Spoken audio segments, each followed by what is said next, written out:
chico de amor. You might ask yourself, has anything been channeled on how we can help the planet since it's going through these phases, these not only energy phases, information phases, but also the water cycle that we spoke of? And the answer is yes. Now this gets very metaphysical. Ryan says the human beings are very powerful. Groups of human beings actually visualizing the earth not moving will create a situation where it won't move as much. Now, if that is so, what does it tell you about the power of the human being? Can we change something physical with prayer? Back up with me for a moment. The premise of mastery. Think about the masters who walked the earth. Think about the Christ. That's what he did. We call it miracles. That's what he did. He actually changed physical things with the spirituality that he had. We called him a Christ. We worshiped him.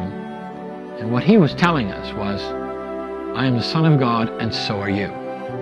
I believe that Christ came to show us what we can do. I think it's the premise of metaphysics, that is to say, beyond physics, that we can actually make an influence of what the planet will do by how we think, how we act, the solutions to the problems that we create and then solve. We're very powerful in what we can do. Some have said there is no replacement, no higher love than that of the mother and the child. Algunos han dicho que no hay nada que reemplace, nada que equipare el amor elevado que se da entre una madre y su hijo y su hija. Nothing is grander or greater than this kind of love, they have said. Nada es más grandioso, nada es más grande que este tipo de amor, se ha dicho. It defines what they have said is unconditional love. Desafía lo que se ha llamado amor incondicional. The compassion of mother. La compasión de una madre. Indeed, you have the parents and the children and the parents. De hecho, tienen los padres de los hijos y los hijos de los padres. In bonds of love of their very own kind. En vínculos de amor por aquellos que son de su mismo tipo. And the mothers and the fathers in this room know of what I speak. Y las madres y los padres que se encuentran aquí en esta sala saben a lo que me refiero. And it's universal, you know. Y es algo universal, ¿saben? All over the planet. En todo el planeta. And then there is the love of humanity. Y luego está el amor de la humanidad. So many of you in love with humanity. Tantos de ustedes tienen amor por la humanidad. Willing to walk the extra mile. Dispuestos a hacer un trabajo, un esfuerzo adicional por la humanidad. To see that someone does not go hungry. Para ver que no haya alguien que vaya con hambre. You would be the one who would stop when you saw someone in trouble or in sorrow. Son el tipo de persona que se detiene cuando ven a una persona que tiene problemas o que tiene pena, que tiene dolor. The love of humanity. El amor a la humanidad. The question's been asked about 2012. This is a subject, of course, which is on the minds of many. It's very difficult to talk about it because there's so much misinformation, so much doom and gloom. We live in South America, where the Mayans actually did their work. I was privileged to be in one of their observatories. In fact, I spent a long time there with a man named Jorge Baez.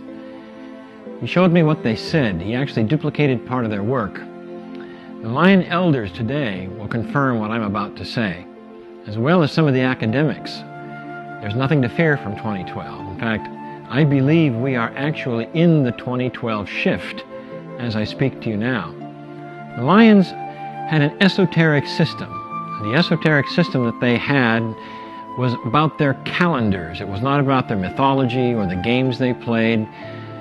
The bad news that everyone seems to hang on comes from a shard, that is to say, a piece of their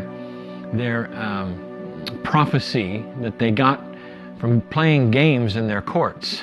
It's nothing to do with their calendar at all. It said there would be darkness in the year 2012. And this was called the Jaguar Priest prophecies. Again, it has nothing to do with their calendar. The calendar, on the other hand, speaks of a far different thing.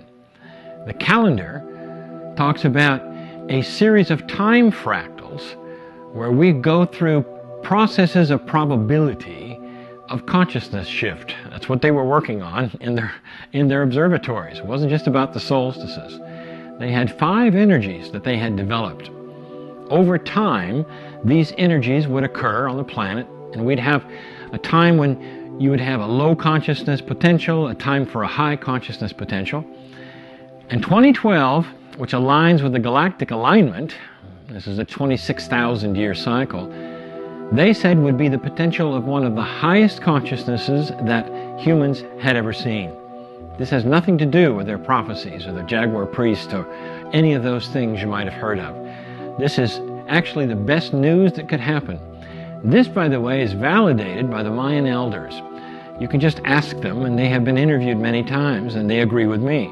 There's no doom and gloom coming.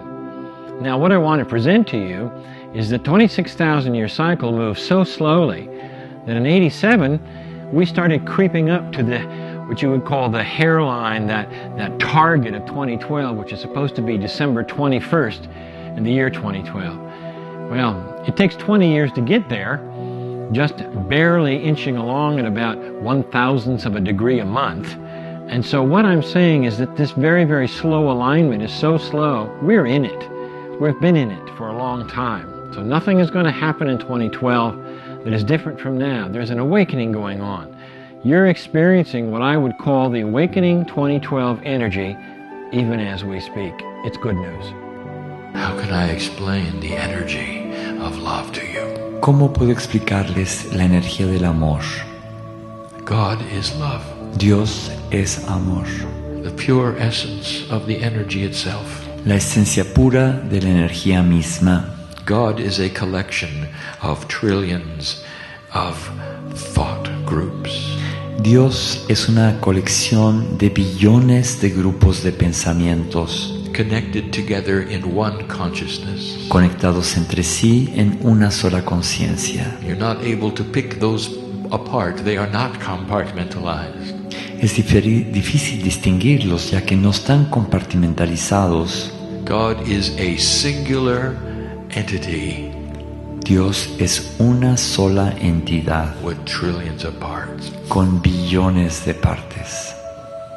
And they are numbered. Y están numerados. The best thing I can say, they are numbered. Lo mejor que puedo decir es que están numerados. And that means if one of them is removed, God is no longer God. Y lo que quiero decir con esto es que si se retira, si se quita uno de ellos, Dios ya no es Dios. God is defined by the numbers of the entities that make it up. Dios está definido por el número de entidades que lo constituyen. It is a quantum state.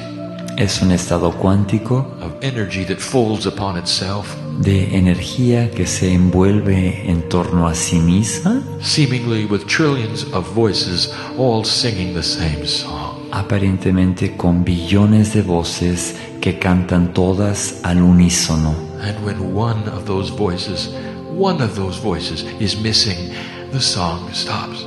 Y con que falte una de estas voces, el canto cesa. That's who God is. Ese es Dios.